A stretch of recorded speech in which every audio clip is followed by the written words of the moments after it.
question. Risk-taking, of course there's a risk. There's always the risk of falling flat on your face and being made to look stupid. And nobody likes that. Especially I don't like it because I'm already known to so many people that it's a harder fall for me. And people assume that it's easy for me, that you can stand up there and pitch and you can do all this, because that's what you do. And you think, this is a whole different league of terrifying for me, because I really care. So if I get it wrong, or somebody doesn't understand it or doesn't like it, it's quite hurtful. And I think I've put everything I have into this. Financial risk, of course, there is a financial risk. We put our own money into it. And the other big risk, I suppose, is of being imitated. But then, is that a big risk or is that a flattery? I don't know. It's going to have to be a financial commitment. You know, you've got X amount of savings and all of a sudden you've got no savings and you've got a business that may or may not survive. It's quite a scary prospect. I have got a habit of, this is the third business that I have, either sold a house or done something pretty mega to fund. And this time it was a bigger risk than ever before because it was my pension. And I was kind of running out of road to think I could just keep reinventing myself every 10 years. I have to be realistic and can't do that forever. So it was definitely the fact that at my age, I'd put the pension and everything else, and whereas before I'd been able to just change career or do something else. But yeah. Along similar lines, but I don't have a pension, so let's not go there.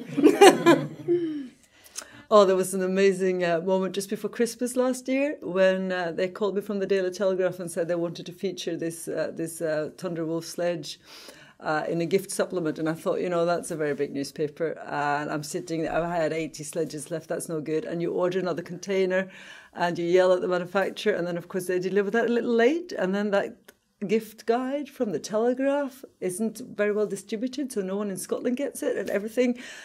It ends up with me taking delivery of 20 cubic feet of sledges in May. And that just was a horrible moment, cash flow, everything. It was just terrible. But then, because I just added Amazon as a sales channel, all of a sudden my sales in Germany and France and Switzerland had picked up. And now I know, instead of being reliant on snowy weather in Scotland and northern England, all of a sudden I know I can shift these on the continent. I've got a whole new channel. So what seems to be like bad luck turns out to be good luck, because it's probably going to help my October, November turnover quite well. I think I mentioned about recruiting the right people. I think that is a risk, and we took a risk which we didn't realise with one or two people, and we've learned from that. So ultimately the whole thing was a risk in terms of, we went for 7 or 8 months without any work, and that was building the kind of the contacts and finding the right point at the right point in their budget processes to get in there. So I suppose the risk was starting. I don't think there's anything that I would say has been a really huge risk.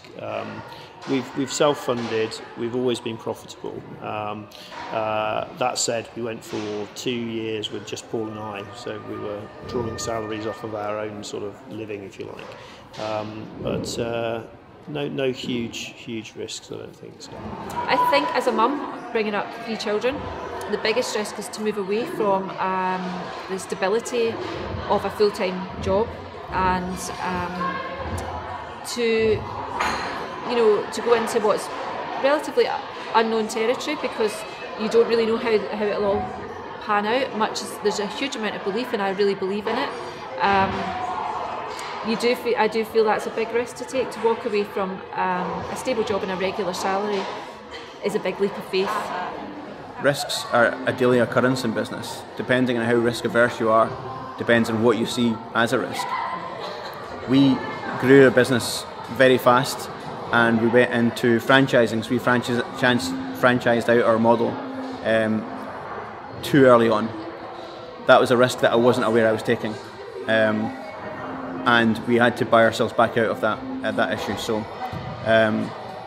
growing too fast was a risk, and I would never have known there was such a thing as a risk of growing too fast. I thought all growth was good growth.